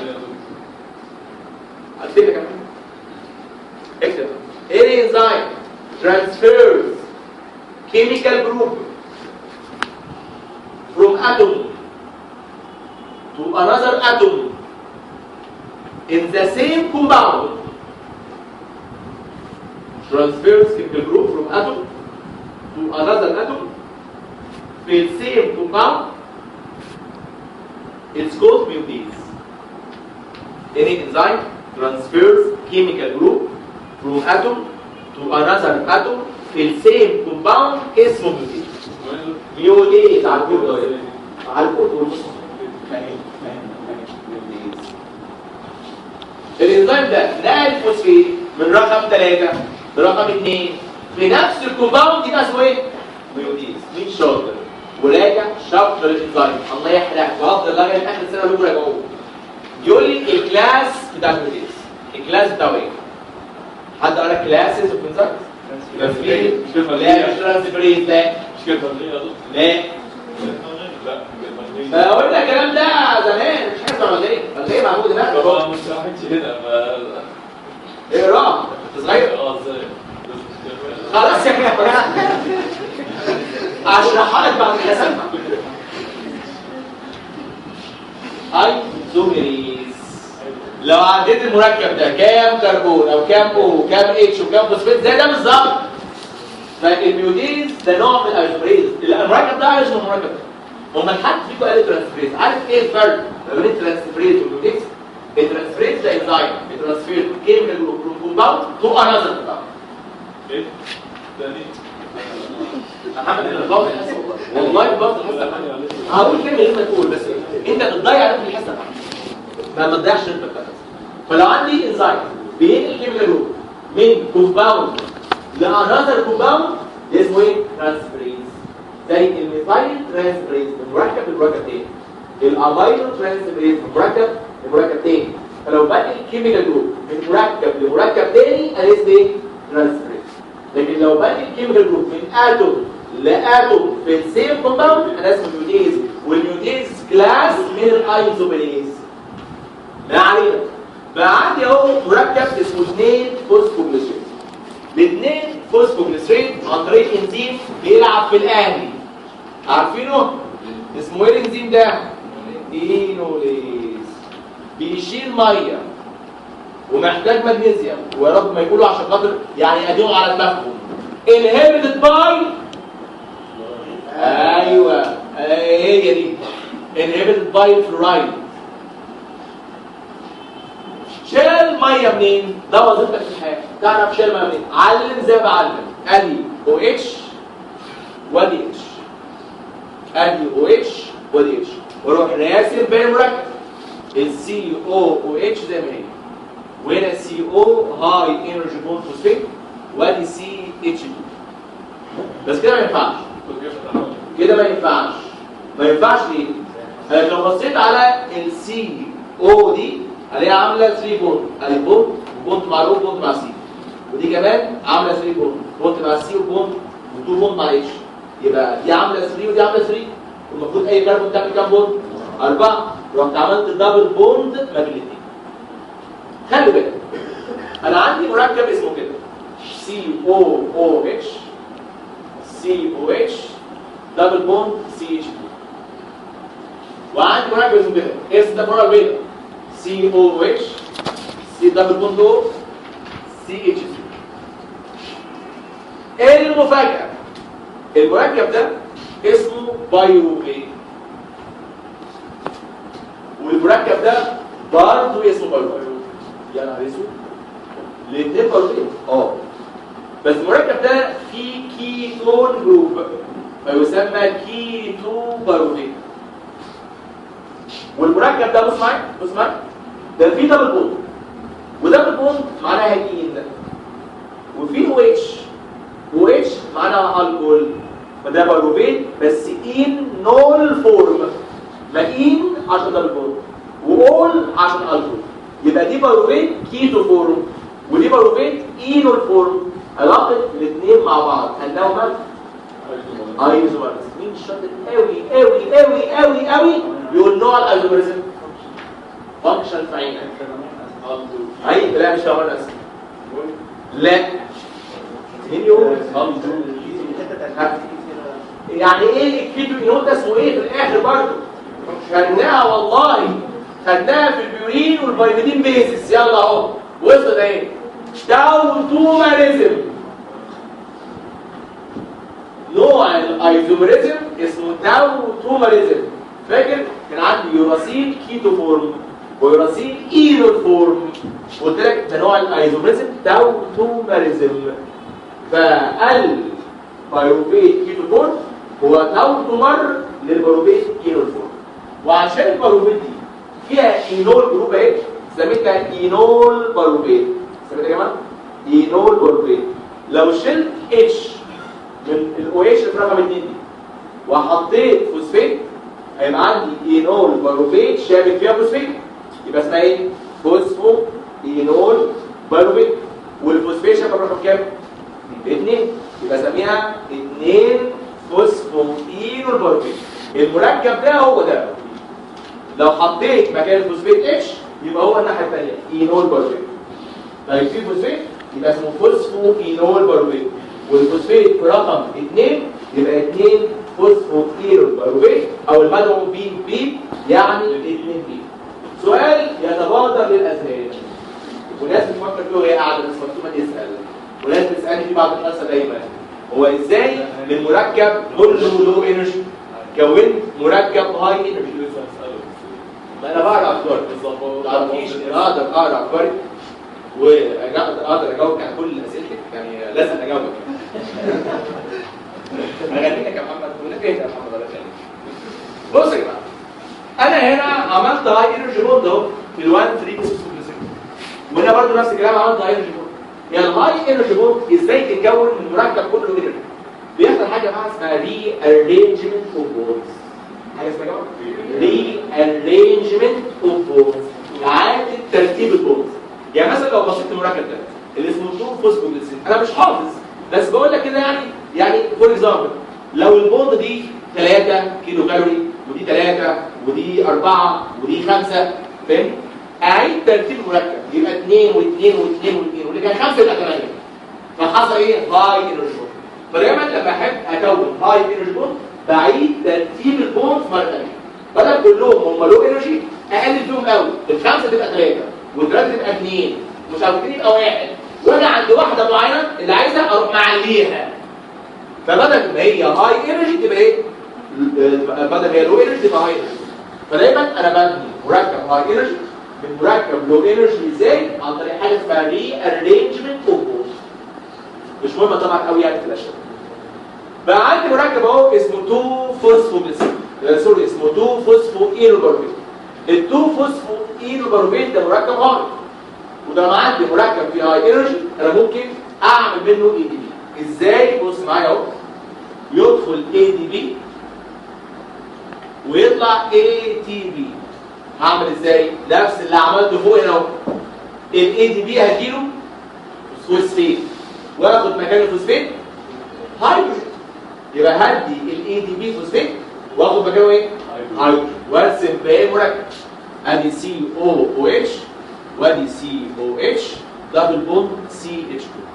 ده اينول بايروفيت بس فيه فوسفيت شلت منه الفوسفيت يبقى عندي ايه؟ اينول بايروفيت. واي انزيم يتعامل مع الاي دي بي بالاستهلاك او بالتصنيع يسمى الانزيم ده يسمى بايروفيت كاينيز. واي كاينيز على السهم وده رابع كاينيز وثالث الريفرسبل انزيم وثالث كي انزيم في الجلايكوليسيس. يبقى البايروفيت كاينيز ده رابع كاينيز وثالث الريفرسبل انزيم وثالث كي انزيم في الجلايكوليسيس. يقول لك الاينول بايروفيت دي نوت ستيبل فسبونتينيوسلي ونون انزيماتيكالي. بص بيحصل ايه؟ سبونتينيوسلي ونون انزيماتيكالي الاتش دي تنزل تحت الاتش تنزل تحت وبالتالي يبقى عندي اهو سي او او اتش سي دبل بوند او سي اتش 3 دي بسميها كيتو بايروفيت او سيمبلي على طول بقى عشان هي الستيبل اسميها على طول بايروفيت وانا كده فول ستوب in presence of oxygen وحولت الجلوكوز لاثنين بايروفيت. حد يقول لي ده طلع بايروفيت واحده بس ازاي تقول لي اثنين؟ ده من اول الجليسيرايد تريفوسفيت كل خطوه مضروبه في اثنين فانا حولت الجلوكوز لاثنين بايروفيت وكده فول ستوب in presence of oxygen in absence of oxygen. كل اللي على البورد ده هيحصل هو وهنتهي برضه باثنين بايروفيت هو ولكن هزود خطوه واحده بس هزودها وهي خطوه تحويل البايروفيت الى لاكتيت. خطوه تحويل البايروفيت لايه؟ عشان البايروفيت تبقى لاكتيت احط لها 2 هيدروجين 2 ايوه اجيب الهيدروجين منين؟ قال لك اجيب الهيدروجين من الاتش بلس اتش اللي طلعت بخطوه الجليسرالدهايد 3 فوسفيت ديهيدروجين. يبقى النات اتش بلس اتش اللي طلعت ايه؟ بخطوه الجليسرالدهايد 3 فوسفيت ديهيدروجينيز هستخدمها اهي هي نفسها الدخان اهي. هستخدمها في تحويل الباروفيت الى لاكتيت. يدخل ناد اتش بلس اتش ويطلع ناد واحول الباروفيت الى لاكتيت COOH COHH CH3 والمركب ده اسمه لاكتيت او اللاكتيت والانزيم اسمه لاكتيت ديهيدروجينيز. وخلي بالك هذا الانزيم ريفرسبل، هو بيتسمى بالعكس، هو بيحول اللاكتيت لباروفيت برضه فاسمه لاكتيت ديهيدروجينيز، بيتسمي في الاتجاه المعاكس لانه ريفرسبل. يبقى انا ان ابسنس اوف اوكسجين بس زودت خطوه وحولت الباروفيت الى لاكتيت باستهلاك النات اتش بلس اتش اللي طلعت من خطوه الجليسرالدهايد 3 فوسفيت ديهيدروجين. يا دكاتره مره كمان ركز معايا، الموضوع سهل ومش صعب والله ما في اسهل من الفورمولا. لو فهمت الموضوع في منتهى السهوله. انا الجلايكوليسيس عندي خطوات كتير كلها ريفرسبل ما عدا 3 خطوات. الثلاثه كاينيزز. هل معنى كلامي ان اي كاينيز موجود في الجلايكوليسيس يبقى يا دكتور ريفرسبل؟ لا، انا عندي 4 كاينيزز، واحد فيهم ريفرسبل وثلاثه irreversible. ما تيجي مع بعض نعلم على الirreversible ستيبس. اهو اول واحد جلوكوكاينيز او اكسوكاينيز، والثاني فوسفوفراكتوكاينيز، والثالث بايروفيت. ببدا بجلوكوز بنزيم اسمه جلوكوكاينيز او هيكسوكاينيز يتحول لجلوكوز 6 فوسفيت وبستهلك 1 ATP. هل الخطوه دي مهمه ولا اي كلام؟ مهمه جدا. الخطوه دي في منتهى الاهميه. ليه بقى؟ اسمع معايا بقى وفوق دخلنا في الكتاب. يقول لك دائما وابدا الفيرست ستيب ان ميتابوليزم اوف جلوكوز اور اني شوجر از فوسفوريليشن. دايما الخطوه الاولى في الميتابوليزم اوف اي سكر فوسفوريليشن. فلو بعمل ميتابوليزم للجلوكوز اول انزيم جلوكوكاينيز، ميتابوليزم للفركتوز اول انزيم فراكتوكاينيز، ميتابوليزم اوف جلاكتوز اول انزيم برضه جلاكتوكاينيز. ليه بقى؟ ليه بتعمل فوسفوريليشن لاي سكر عايز تعمل له ميتابوليزم؟ والسكر اللي ما تعرفش تعمل له فوسفوريليشن ما تعرفش تستخدمه زي البنتوزس وتروح نازله يورين. انت ليه بتعمل كده؟ قال لك دائما وابدا الفيرست ستيب الميتابوليزم اوف جلوكوز اور اني شوجر فوسفوريليشن. فكر معايا، هو الجلوكوز لو بيدخل الخليه باي اب ايه؟ ده بيدخل سيرفل ولا فاسيليتيت ولا فاسيليتيت عن طريق ايه؟ ترانسبورتر اسمه جلوكوز ترانسبورتر، وده اكوردنج ولا جنس؟ اكوردنج. فلو وصل تركيز الجلوكوز جوه الخليه اعلى من الدم يقطع ولا ما يقطعش؟ يقطع. يبقى انا اتعب وادخل جلوكوز في الخليه وبعد ما ادخله الجلوكوز يطلع تاني؟ لا، انا عندي معلومه غايه في الاهميه. جولد رول اكتبه، اكتب phosphorylated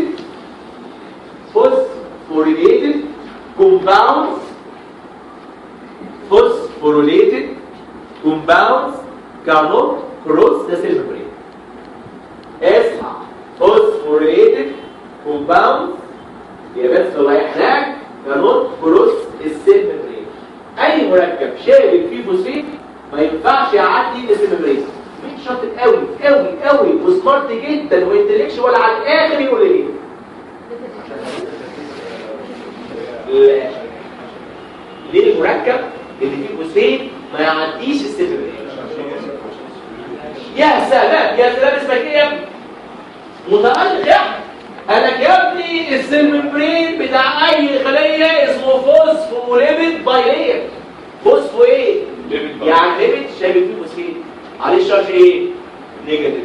ولما الشجر يبقى شابك فيه فوسفيت عليه الشارج ايه؟ نيجاتيف. يجي يخرج من الممبرين ويبقى انشر يرجع تاني فاتحبس جوه الخليه. فوسفوريليتد كومباوند كانوت كروس السيل ممبرين. وانا دخل لي في الخليه جلوكوز ومش عايز اخرجه فاشبك في ايه؟ فوسفيت. ولما اشبك في جلوكوز فوسفيت ضمنت انه هيفضل جوه الخليه ومش هيطلع تاني. فهمت ازاي؟ يبقى الخطوه دي مهمه. يقول لك فور ايه؟ تقول له فور ترابينج اوف جلوكوز انزايد ذا سيل. يعني ايه ترابينج؟ احبس الجلوكوز انسايد سيل. يبقى الخطوه دي مهمه فور ترابينج اوف جلوكوز انسايد ذا سيل. بقى عندي جلوكوز 6 فوسفات بنزين اسمه فوسفوجلوكوز ايزومريز او فوسفويكسوز ايزومريز. احول الجلوكوز لفركتوز فيبقى عندي فركتوز 6 فوسفات. بتاني كاينيز وتاني كي انزيم اسمه فوسفوفراكتوكاينيز واستهلك كمان واحده اي دي بي يديني فركتوز 1 6 بسفوسفات. في كام كربون؟ اصحى معايا بقى 6 وكام فوسفات؟ هقسمهم اسم الحق لتو كومباوند كل واحد كام كربون وكام فوسفات؟ يبقى هقسمه بانزيم اسمه الكوليز لمركب اسمه ده ومركب اسمه جليسيريدايد 3 فوسفات.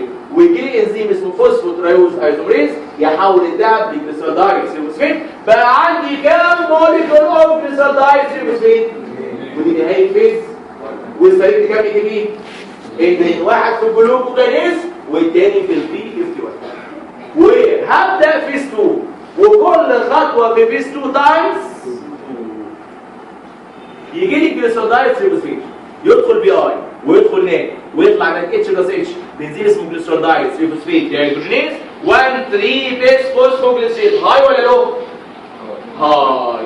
اروح عامل اي تي بي بالسبستيبل فوسفوريليشن يدخل اي تي بي ويطلع اي تي بي بالاونلي ريفرسبل كاينيز اللي اسمه فوسفوجليسيد كاينيز ويديني 3 فوسفوجليسيد. الثلاثه فوسفوجليسيد هاي ولا لو؟ لو. اتفقنا ان هو لو.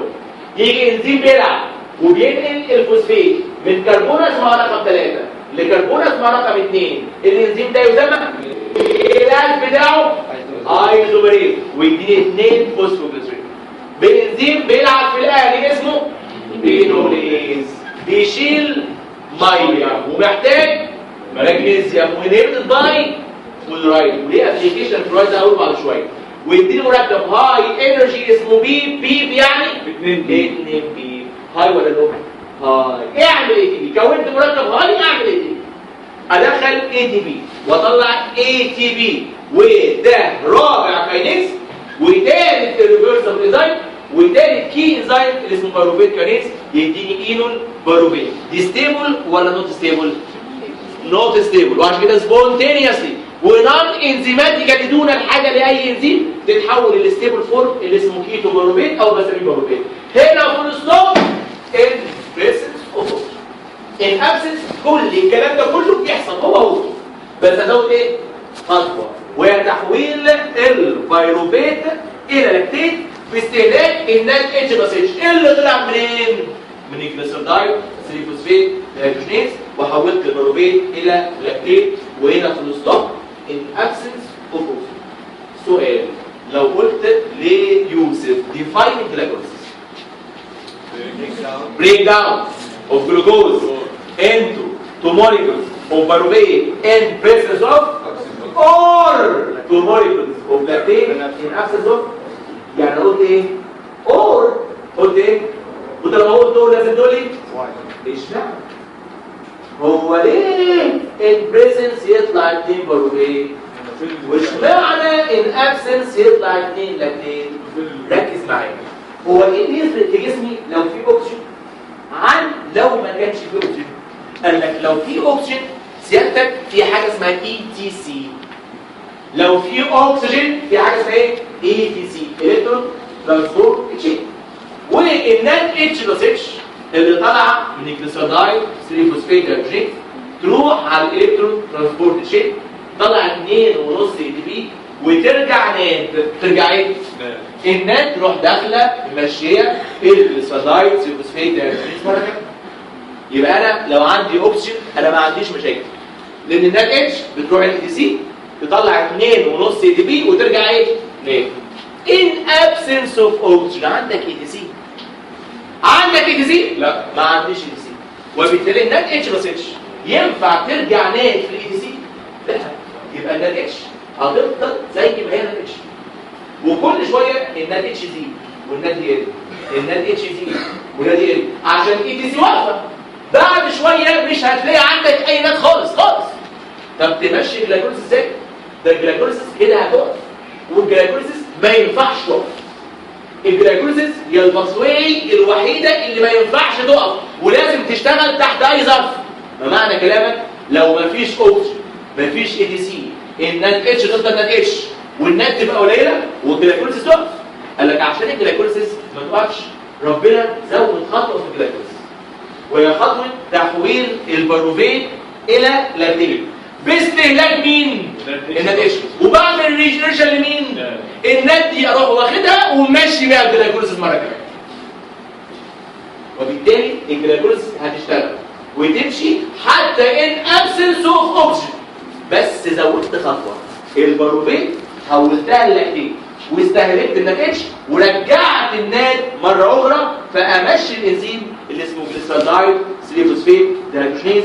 لو سالك ليه الابسنس يطلع 2 لاكتيت مش بيروفيت تقول له كلمه واحده بس فور ريجنريشن اوف نات عشان ارجع النات فامشي الجلايكوليسيس مره كمان. اقول تاني اصبر خالص نقول تاني انا معايا 5 دقايق مهمين قوي ما حدش حرك 5 دقايق خالص. بقول انا ان بريزنس بقى عندي بيروفيت وان ابسنس بقى عندي لاكتيت. سالت ليه؟ قال لك والله ان بريزنس انا عندي الكترون ترانسبورت تشين شغال والالكترون ترانسبورت تشين هو المكان المنوط بيه تحويل النات اتش الى نات فيرجع لي نات مره ثانيه والنات دي تروح ماشيه بالجلوكوز. ان ابسنس بقى هل عندي اي تي سي شغال؟ لا. فالنات اتش بتفضل زي ما هي نات اتش وما عنديش نات خالص. كده معناه ان الجلايكوليسيس هتقف عشان ما عنديش نات. الحل ايه؟ ربنا زود خطوه. الخطوه دي باخد البيروفيت احولها لاكتيت وبستهلك النات اتش وبرجع مين؟ فالنات تروح داخله وماشيه الجلايكوليسيس. فانا حولت البيروفيت الى لاكتيت فور ريجنريشن اوف نات وده بيحصل فقط in absence of oxygen او anaerobically. طب in absence of oxygen ده يحصل امتى؟ يعني امتى الخليه ما فيهاش اكسجين؟ قال لك لو الخليه ما عندهاش ميتوكوندريا. هي ايه الخلايا اللي ما عندهاش ميتوكوندريا؟ ما انا لو ما عنديش ميتوكوندريا ما عنديش اي دي سي ده معناه absence of oxygen. كمان ممكن الخليه يبقى عندها ميتوكوندريا بس عندها relative lack of oxygen زي المصل. بس during severe exercise المصل وقت السيفير اكسرسايز بتعمل سترونج كونتراكشن وبتقفل بلاد فيسل ومفيش اوكسجين فكأني ان ابسنس اوف اوكسجين. فلو عندك جلايكوليسيس ان ار بي سيز ان دي باروفيت ولا لاكتيت؟ لاكتيت. ولو قال لي ماسل during severe exercise الجلايكوليسيس ده ايه؟ لاكتيت. ليه؟ عشان الار بي سيز ما عندهاش ميتوكوندريا. السؤال ده بيجي برضه في اول الكورس كتير قوي. اكسبلين واي جلايكوليسيس ان ار بي سيز اند ان لاكتيت. تقول له ان الار بي سيز از نوت ا كومبليت سيل وهاف نو ميتوكوندريا وبالتالي ما عندهاش اي سي فبالتالي ان لاكتيت.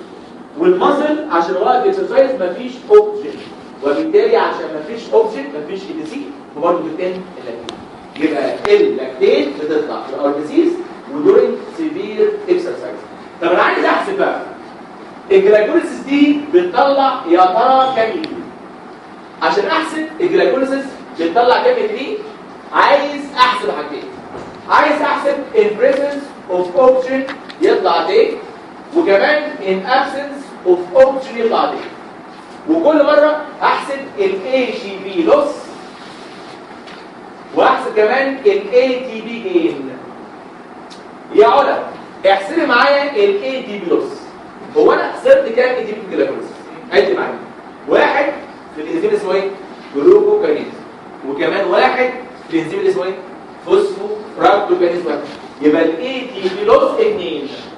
واحد في الجلوكوكاينيز والتاني في البي اف اي 1. في اي ATP loss تاني؟ خالص. طب نحسب مع بعض ال ATP gain. احسب معايا فين طلع ال ATP؟ اهو الفوسفوجليسريد كاينيز طلع 1 ATP. واحد ولا 2؟ واحد مضروب في 2. ما كل خطوه بدءا من الجليسرالدايد سيلفوسفيت ديهيدروجينيز مضروبه في 2 يبقى طلع 1 في 2 في 2 اهو الانزيم اللي اسمه فوسفوجليسريد كاينيز.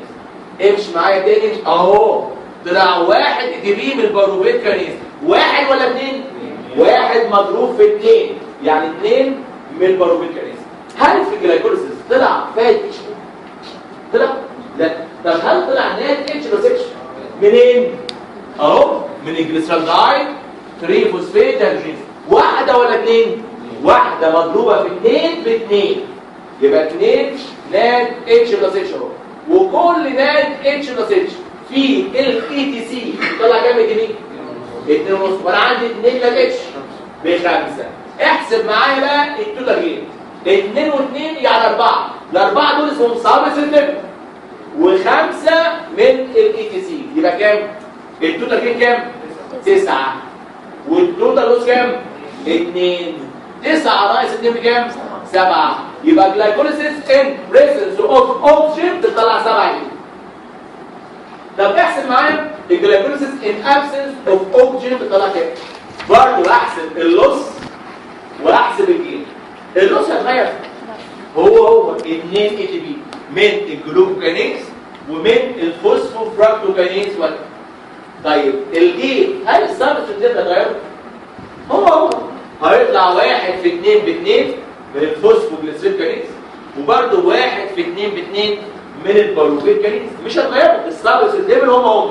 امال مين بقى اللي هيغير؟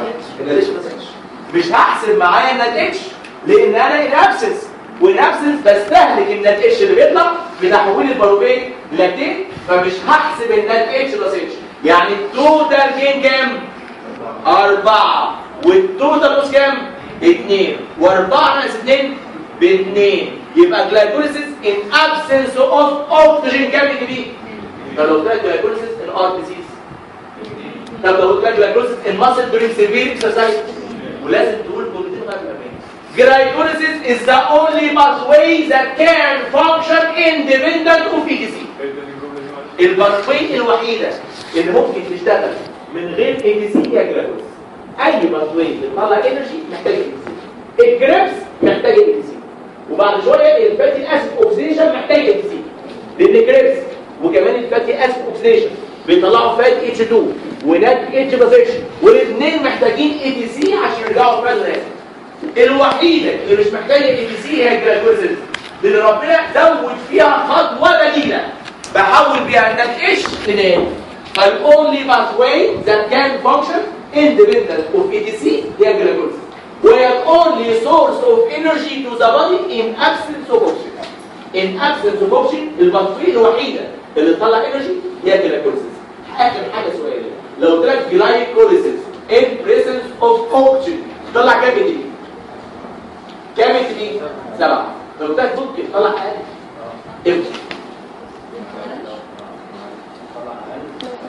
امتى جلايكوليسيس ان بريزنس اوف اوكسجين اقل من 7 مللي؟ اللي قلت دي اول دفعه وش كده. لا لا لا لا لا شيء كام ده اسمك يا حبيبي؟ برافو عليك يا حبيبي. قال لك والله النات اتش اللي بتطلع في جلايكوليسيس اسمها اكسترا ميتوكوندريال نات اتش. لو دخلت بالماليك شاطل يبقى جوه تبقى نات اتش وتطلع برضه 2.5 اي دي بي ويبقى 7 بس اي دي بي. لكن ممكن الاثنين نات اتش يدخلوا سيادتك بالجليسرو فوسفيت شاطل فبدل ما بره نات اتش يبقى جوه ايه؟ فات اتش 2 وبدل ما 2.5 يبقى كام؟ 1.5 وبالتالي يطلع 5 اي دي بي. برافو عليك يا احمد. حلمي هنكمل المره الجايه ان شاء الله. احمد يا حامد. احمد يا